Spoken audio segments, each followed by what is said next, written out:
Good evening, fellow Toastmasters, and welcome to tonight's Grow on the Go webinar series. My name is Anthony Alexander, and I'm District 31's Club Growth Director for this year. And tonight's topic is going to be creating and sustaining a corporate club. This is a high demand topic because of the fact that corporate clubs in their approach, in their creation, and their sustainability, their strategies are going to vary vastly differently from the strategies that you would employ for a university or a community club. So we're going to talk about a little bit of how to approach Toastmasters in a corporate landscape. So let's get started. What will we cover in tonight's webinar series, you may ask? The first thing we're going to cover are the values of a corporation, because we need to understand the values that they hold near and dear to them, so we can make sure that we speak to those values in Toastmasters Speak, and also make sure that at all points of the Toastmasters journey within the corporation, they feel that it's more of a value add for them to keep investing in Toastmasters in their organizations. The next thing we're going to cover are identifying some of the key stakeholders. So those individuals within an organization that you may need to speak to or get support from in order to create and sustain that corporate club within your organization.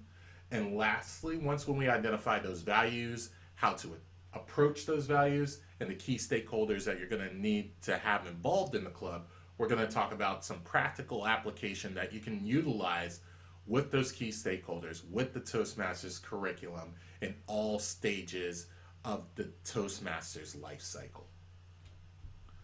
What are the values that corporations and companies hold near and dear to them? The first part and most important part that you would think of are the people. So companies want employees to feel empowered, and they also want their managers to be able to listen to their employees and adapt their leadership styles to the different dynamics of their employees and constituents within an organization, so they can appropriately manage down and manage up and manage laterally in all directions in their journey within their organization. The next value that companies hold near and dear to them are the culture of their company as a whole. So companies urge the importance of open communication throughout all disciplines. And that means the individual that's in the finance department needs to be able to speak to marketing and be able to make sure that they collaborate in the most effective manner possible. And that's just a small taste as to what a culture of a company needs to be about and how companies want their culture to resonate within all forms of their organization. Lastly, companies care about revenue. So you may hear the term return on investment, and it's going to be the same in this Toastmasters webinar. Is companies see the value and return. Companies need to see the value and the return on their investment. So regardless if it's Toastmasters, regardless if it's technology, regardless if it's branding their website green versus Chicago brown, they want to make sure that whatever decision that they make and whatever they put their dollars behind, they see some sort of value come back to them based off of that investment. How can Toastmasters help? This is where you can actually apply some of the things that we learn out of Toastmasters curriculum and speak this back to the values of a corporation when you're having those initial conversations about why Toastmasters would help an organization and why you would need a Toastmasters club within a company. First, we want to talk about the people. So Toastmasters can help your people because it helps employees find their voices, and managers learn how to listen and evaluate individuals based off of quantitative and qualitative metrics. Now, how does Toastmasters do that? We do that through each of our individual meetings. So when you think about your normal Toastmasters meeting, we have prepared speeches where individuals, whether they're managers or individual employees, they get to find the dynamics of their communication style to an audience. Within impromptu speaking, they find their in the midst of the impromptu speaking skills that they would need to employ in conversations or slight brainstorming sessions or quick off the cuff type of exchanges that you would have in your day-to-day life.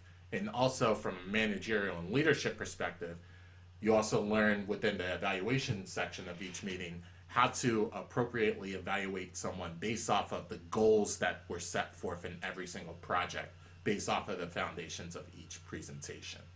Beyond that, club officers also learn how to evaluate a club based off of the Distinguished Club Program, which is their quantitative metrics, and then qualitative metrics based off of are people progressing through the different CCs, CLs, competent communication and competent leadership manuals, or if they're effectively going through their pathways program, so the level 1 and level 2 of presentation mastery or strategic relationships or innovative planning.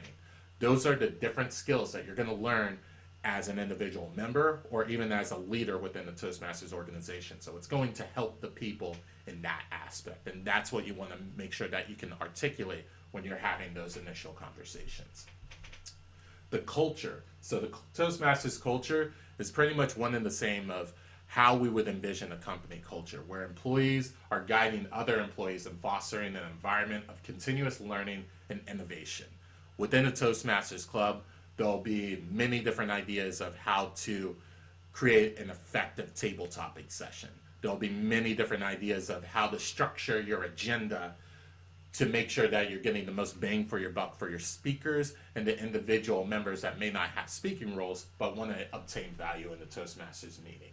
So those different visions and that sharing of ideas within the Toastmasters organization go one-in-one with the type of leadership dynamic and contributions that you would have within your day-to-day interactions within an organization. And that's how Toastmasters can help resonate that culture within the club, outside of the club, within the organization itself. Lastly, the revenue. So many employees become more productive and eventually become leaders in the organization. And that's where the Toastmasters curriculum, with all of those skills that I just made mention to of sharing ideas, creating innovative meetings, going through the Toastmasters curriculum, evaluating your club based off of the Distinguished Club Program, evaluating your members based off of their progression through the program.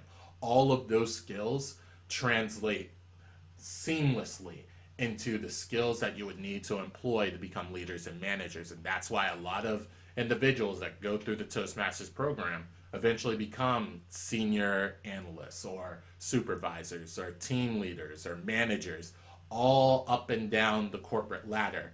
That return on investment is based off of all of the lessons learned throughout their Toastmasters journey. So that's where we can say in Toastmasters language and resonate that with the mission, vision, and values of a corporation, that people, culture, and revenue. Now, who are the key stakeholders that you would need to engage with in creating a Toastmasters club and also keeping the revitalization efforts and making sure that the club is sustainable on a going forward basis? The very first key stakeholder that I'm going to make mention to is senior and middle management within an organization. And I make this in jest, but it actually is very important that anyone who has a VP title or higher within an organization, those are individuals that you need to either have buy-in within your Toastmasters club or be individual contributors and members of the Toastmasters club within your organization. Because these are the individuals that are going to go into meetings, that are going into HR meetings and working with individuals within their organization to talk about how Toastmasters has added value for themselves, and they should probably have their other employees involved. And having that senior and middle management buy-in is probably the most critical piece of the puzzle in sustaining a corporate club and also creating it from the ground up. So you want to make sure that at some point you have someone in middle or senior management that's involved in the club in some way. The next key stakeholder is going to be human resources, talent, and development within your organization. So human resources, just in case you don't already have that middle management or senior management buy-in, these are your liaisons into opening the door to senior management and middle management. Human resources is constantly trying to find metrics and values and work with individual employees to get feedback to figure out how to crack the code of developing leaders and managers within organizations. So this department is widely important into making sure that you create and sustain a Toastmasters club on a secondary tier. The last key stakeholder are the individual work culture committees in your organization. And this is slightly a new spin on something that's always existed in a corporation. So there's always smaller committees that are looking at key focuses within a company to make sure that their culture and their employees feel empowered and valued within an organization, even if it's not in their day-to-day jobs. This could be through diversity and inclusion efforts. This could be in wellness and health initiatives and smaller committees through that. It could be even through smaller social committees that interact with networking with nonprofits within the area, or even say different college or universities that the organization wants to network with to make sure that they have a constant inflow of new employees coming into the organization. These work culture committees are also important because they're always going to have looking for workshops, professional development exercises, working with different ways and innovative ways to engage with the community and the corporation as a whole to make sure that they're achieving a higher purpose of making sure that the organization as a whole is sustainable. And you can do that through Toastmasters. So having these individual committees as key stakeholders in building your Toastmasters clubs is also important as well. Now that we talked about the values, how we can make sure that Toastmasters vision and curriculum matches those values, and made mention to the key stakeholders that you want to include at all phases of your Toastmasters club's life cycle. Now we can talk about some practical application to employ at all stages of the Toastmasters club. Now, from the starting point of organizing and chartering a corporate club, you want to make sure that you're communicating your intent with HR or your manager at some point, because these are going to be your eventual key stakeholders that are going to help communicate and also get buy-in for chartering a corporate club from within.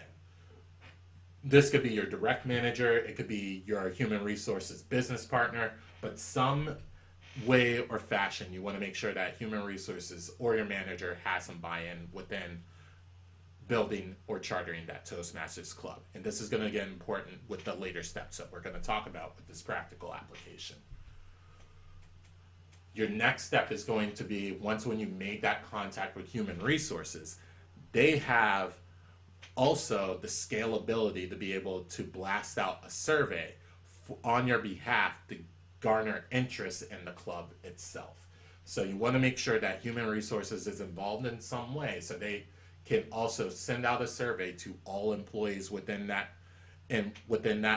area. So say you want to charter a Toastmasters club in Boston only and not your New York office or something to that effect. They have the resources and capabilities to be able to blast a survey for interest to make sure that you have a list of constituents to get into the charter process of your club. The next step is setting up a meet and greet meeting. So this is more, not necessarily a sample meeting, but more so a meeting so that way you can get in front of the individuals that are interested in starting a public speaking organization within the club or a training and development initiative behind Toastmasters.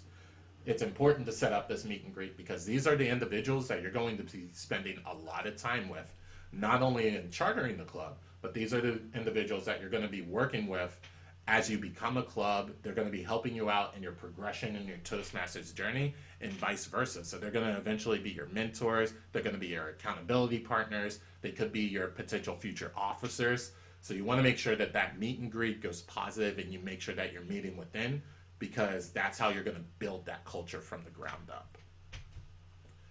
The next step is working with HR to connect with an executive sponsor for the club. Now, this goes back to that senior and middle management buy-in that I made mention to. So human resources, if they're going to be your strong advocate and liaison and speaking with different senior managers within the organization to let them know that they're trying to organize a public speaking program within the organization and they want to match a manager to help champion those efforts. So this is huge because at some point you want to make sure that human resources is connecting you with that main figurehead for the Toastmasters Club that can speak to the club, that can also attend events on your behalf, and make sure that they're building that excitement behind your club. And this is going to help you charter much faster if you have that senior management buy-in. There's many clubs that have succeeded much faster in chartering by just having that one CEO or that one managing director or that one senior vice president or president that came to the club, spoke to the value of public speaking and leadership skills development, and saying that Toastmasters is a champion in those efforts. You need an executive sponsor to help expedite the chartering of your club. The last thing you want to make sure, and this is an ongoing effort, not only in starting the club, but also obtaining interest moving forward, is keeping an eye out for company events, internal company events, I should say. And this is mainly behind those work culture committees I made mention to before. So a lot of times they'll have frequent networking events, or they may have meet and greets with local college students, or they may have a culture event trying to broaden awareness about the different initiatives that are happening within the firm. Within each of those events, you want to make sure that Toastmasters has a seat at the table, so that way you can make sure that your marketing efforts internally are also being broadened by those work culture events as well. So you want to keep an eye out and be working with those smaller committees to make sure that Toastmasters always has some sort of marketing outlet at those events, or at least have a seat at the table to make sure that they market you effectively. In the early days of chartering a club, the very first thing that is very important is identifying the individual membership goals. Now, at a corporate level, at a company club, the individual goals, or for the most part, are going to be driven by either a mid-year or yearly evaluation. So at some point, most members out of a corporate club that are joining a corporate club are joining that corporate club with the vision in mind that it's going to help their core competencies in their yearly evaluation. That could be communicates effectively, that could be collaborating with team members, that could be presentations, any of those facets. At some point, that underlying motivation is going to be identified by some underlying metric that they have been told before. So you want to work with your individual members from the very start to identify those individual goals. To double down on those individual goals, you want to try, if possible, to involve that individual member's manager in the goal setting process. Now, this is also working off of those individual mid-year or yearly evaluations, but what's fantastic about Pathways in this current state that we're in with Toastmasters is, as a base camp manager, whether you're a president, vice president of education, or secretary, they now have the tools necessary to identify the different paths that members have enrolled in. So they can share those metrics with managers to say, hey, the employees of the organization are leaning towards these different educational aspects within the Toastmasters program. Does that align with the evaluations that you've been given to your individual employees? And if they don't, how do we cater those goals? So now you can actually involve individual managers within an organization in the goal setting process, not only within the Toastmasters curriculum, but also within the organization. So when we make mention to that return on investment, we can double that return on investment if we involve the individual members in that goal setting process for the club and the individual members as well in the very early stages of the Toastmasters chartering process. The next thing we want to ensure is that membership's milestones are celebrated. So every single time that a member achieves an award, whether it's a competent communicator, an advanced leadership bronze, a distinguished Toastmaster, or even a level 1 or a level 2 within their path, you want to make sure that they're being celebrated not only within the club, but also making sure that their managers are involved in celebrating those initiatives. And this goes in two ways. The first way is if it's identified within the club itself, you have to remember that this club is a corporate club. So every single member is an individual employee or even a manager within the organization. So if they see that individual members are actually accomplishing a milestone towards being an effective presenter, or being a strategic relationship maker, or being a key influencer based off of the goals that they've set for themselves within the organization, that's going to keep in the employees and managers' mind within your organization. If that one individual member chooses to, say, go for a promotion opportunity or go for a lateral move, every single member in that club can actually speak to another manager to say that employee actually has the skill set of X, Y, and Z based off of accomplishing the level 1, level 2 of this program within Toastmasters. So you're actually helping someone progress in their career by celebrating the milestones and making sure that those milestones stay in the mind of your fellow members within the club. Additionally, and this is the second tier of why this is important, is if you're involving the manager can also take, since we made these goals together as a part of your year-end evaluation, now I have supplemental support to back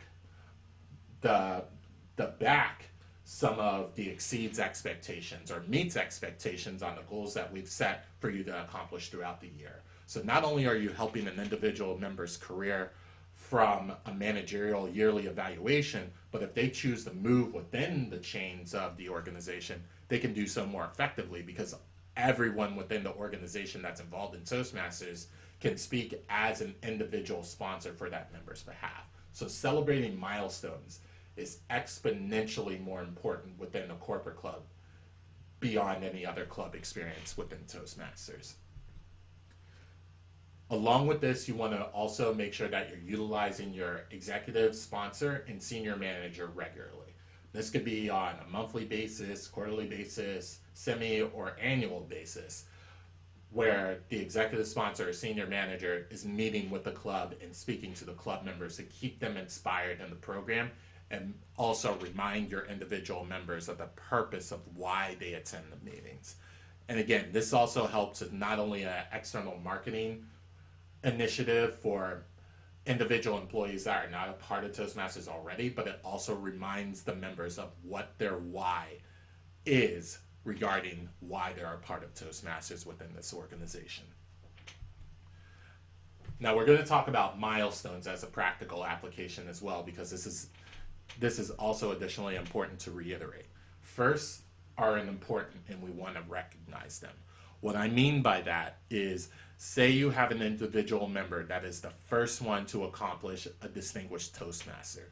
You want to make sure that that is communicated broadly, and you also want to remind people of the importance of actually going through all of the different components of the Toastmasters program.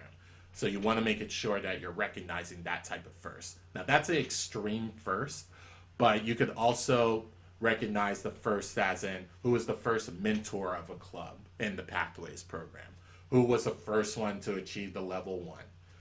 Your first also go into your anniversaries. So the first year that you've chartered, you want to make sure that you hold an open house or an event within your organization to recognize that you've been a club, this is your first year in existence. You want to identify the members and their accomplishments at this open house in this event. You want to make sure that you're recognizing all the milestones from an individual membership basis, but also as a club as a whole, you want to recognize those anniversaries as milestones as well. And that could be your first year, second year, 5th year, even 50th year, because we have clubs in our district that are celebrating that in the upcoming years. You want to make sure that those milestones are recognized at an organizational level, because that also doubles down with your senior management buy-in, is that your organization has been behind Toastmasters for X amount of years. So you want to make sure that you remind people that Toastmasters has been in your organization for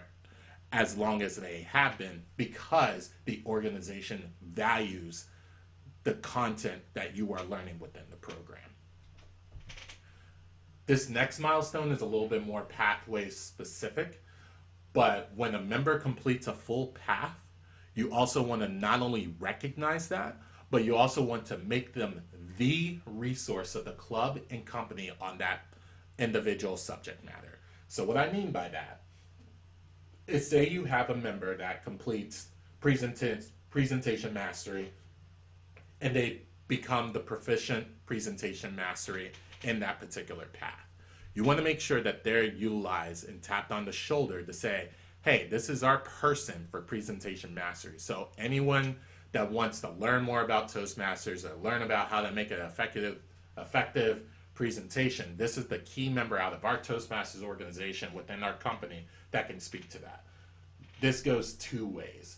One, it builds value for that individual member within the organization. So again, when we're talking about their year-end evaluations, when we're talking about them trying to move up in the company, if they're recognized as the resource for a particular component within the Toastmasters curriculum and also how that adds value to the company, that helps that individual progress in their careers, and they're going to want to stay within Toastmasters because we've added value to their personal career progression, utilizing them as a resource within the company and within the club. The other aspect of it is this makes the mentorship program within Toastmasters more sustainable if you're adding that value for the individual member. So whenever that milestone, whenever someone completes an individual path, you want to make sure that you make that connectivity, you recognize them immediately, and try to make sure that they're a leveraged value add to not only your club, but the company as well. The last thing is posting company milestones for past and active members. So this goes back to making sure that any recognition that you get for members, for anniversaries, for past, in some way you want to make sure that it's posted internally for anyone who's ever been involved in Toastmasters, but also in internal company-wide communication. So say there's some quarterly newsletter that goes out internally within the company. You want to make sure that you have all of that collective data of these milestones and make sure that that gets posted on a regular basis so people see that additional value that Toastmasters is adding for the people that are involved within the club, and also how they're returning that value to the company as a whole. And that's where managers are going to consistently have Toastmasters in their mind, and this is how members are going to also have Toastmasters in their mind if they want to improve in a particular skill set and progress in their personal careers as well. The last thing we're going to cover in practical application is the lull. All clubs have lulls, whether they're universities, communities, corporates are no exception in this aspect as well. Some of the things that we want to do to make sure that we get out of those lulls where we have lower membership and lower attendance is refresh the club by doing advanced material. Pathways is also a great resource to help utilize individual members to supplement that advanced material. I'll actually cherry pick level 4 out of the innovative planning path. So level 4 actually does have an elective where you can create where the member is tasked with creating an event behind a panel discussion. So say you wanted to pick a topic such as innovative planning and you wanted to take key stakeholders within your organization as a panel to speak to the importance of being able to plan effectively, to find and cater new ideas to implement in a strategic plan for either a product development or a systems tech development initiative within your organization. You can use that sponsored by Toastmasters and actually have individuals and key constituents within your organization speak to those aspects. So that way you're not only branding the curriculum out of Toastmasters out of this discussion, but you're also supplementing the fact that there are actual managers that see and actually can articulate value out of the individual advanced material that you would get out of the Toastmasters program. And that will add additional excitement for not only your existing members, but also past members and also prospective members that may have not looked at Toastmasters in that light, where they can actually supplement advanced material to help them progress in their careers as well. And individual metrics and individual core competencies that align with those paths that they will learn in their Toastmasters journey. Other advanced material could include speechathons, so that way we can expedite some of the membership's goals that they wanted to achieve within the year. And then also contests are another effective way and advanced material that you can organize to add additional excitement behind the Toastmasters program. The other piece of this, and this makes mention to having that senior management buy-in and having those key stakeholders speak to Toastmasters and make sure that everyone is behind Toastmasters, is invite them as a guest speaker for the day and evaluate them. I can't stress enough how valuable it is to have a senior manager come into a Toastmasters meeting, speak to everyone in attendance, and then get evaluated by someone that could be an entry-level employee or a mid-level employee, and the senior manager getting real-time value out of the Toastmasters curriculum. If you supplement an event that shows that regardless if you're an entry-level employee or a CEO of a company and you can share ideas and give feedback and it's a value add for everyone involved, that's only going to skyrocket attendance for your club. And it doesn't have to be just a senior manager. It could be your executive sponsor. It could even be a local Toastmaster that's actually in the same industry as you that can come and visit and speak to Toastmasters and how it's helped them in their career progression in a similar landscape as what you're experiencing in your organization. But inviting a guest speaker and showing the real-time value to someone that's not as actively engaged in the program could go a long way. I want to end the session with this quote by Gary Vaynerchuk, who is CEO of VaynerX, who was former CEO of Wine Library, and so many different organizations that he helped created from the start, is you need to spend all of your time and energy on creating something that actually brings value to people you're asking for money.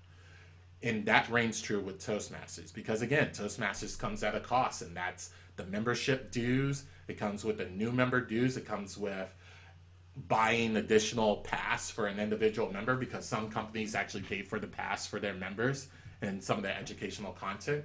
If you're going to ask for your company to support your Toastmasters club, or even if you're a corporate club where members are paying for this, you want to make sure that you're continually showing that Toastmasters adds value to this corporation that you're organizing this club for, and you want to make sure that you're continuously showing the value to the individual members of what Toastmasters can bring you towards if you continue on with the program.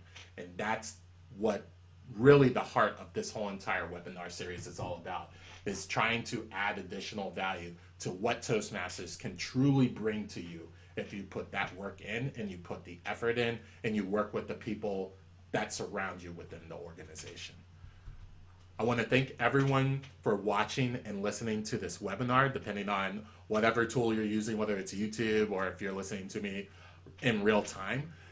For me personally, I definitely want to make sure that these webinars are adding as much value as I think that they are. So feel free to leave comments below or email me directly at aaa.toastmaster@gmail.com. I'd love to hear your feedback. And also if there's any other topics that from a club growth perspective, or even from a trio perspective, that we can bring additional value to you. We want to make sure that we're producing more webinars that speak to the issues, concerns, or things that you want to learn how Toastmasters can help supplement your experience. So thank you once again for your time and for listening, and cheers.